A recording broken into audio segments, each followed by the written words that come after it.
created man, he had two dimensional purposes in mind. The first dimension I will call the universal purpose for man. In other words, there is a purpose that we all share in common. There's a divine purpose for every human being that God creates and puts on this earth. And then apart from the universal purpose, there is what I will call your own specific unique purpose. For some it may be to be a doctor, for some it may be to be a pastor, for some it may be to be a nurse, it may even be to be an actor or an actress. That's the area that we refer to as your unique purpose. But I want to spend a little bit of time talking about the universal purpose that God has in mind for every human being that is created here on earth. And for the sake of our time, I will share just two with us. Now the first we find in the book of John chapter 17 verse 3. John chapter 17 verse 3. Jesus speaking here, he says that this is life eternal, that they may know the only one and true God and Jesus Christ whom you have sent. In other words, the number one unique purpose that God has for every one of us. And I believe that this is a time of sober reflection where we can exalt one another of the true essence and the true importance of life.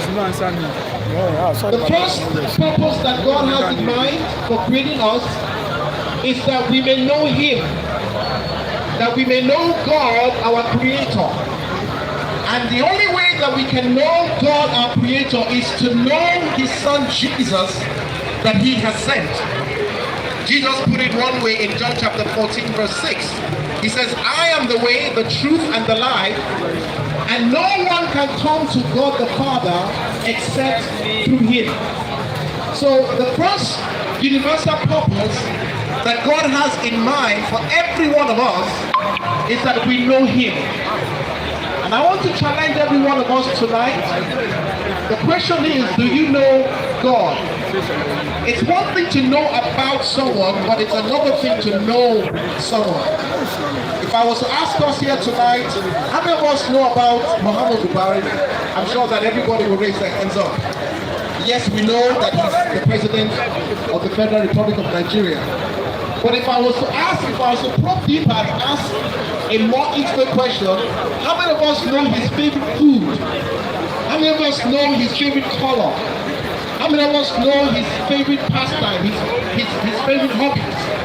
I'm very sure that very, very few hands will go up.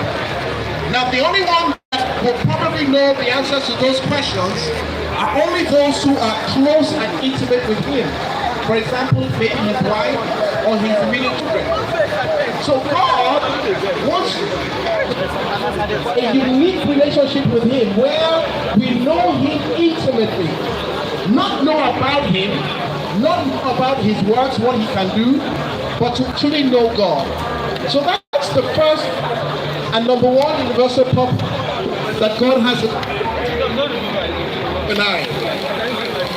Second, as I round up, is taken from the same book, Ecclesiastes chapter 3 that we read earlier. And the picture here says, what is the conclusion matter? In other words, how do we summarize the whole essence of this thing we read the Ecclesiastes chapter 3?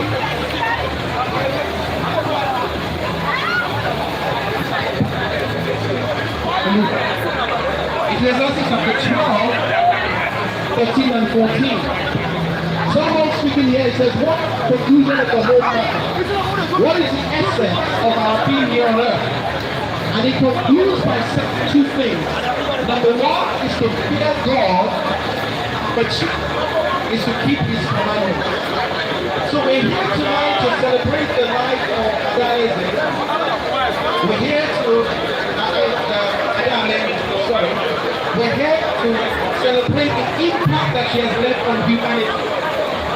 want to challenge you and I tonight that by entering into a unique union relationship with God, there's no telling God can use you to accomplish on this earth. There's no telling the thousands, perhaps the millions that God can use you and I to do while we are here on earth.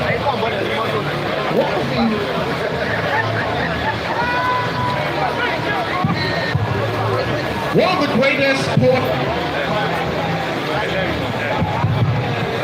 of the greatest poets of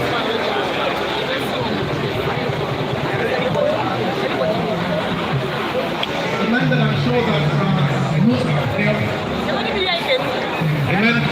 Twain. But Twain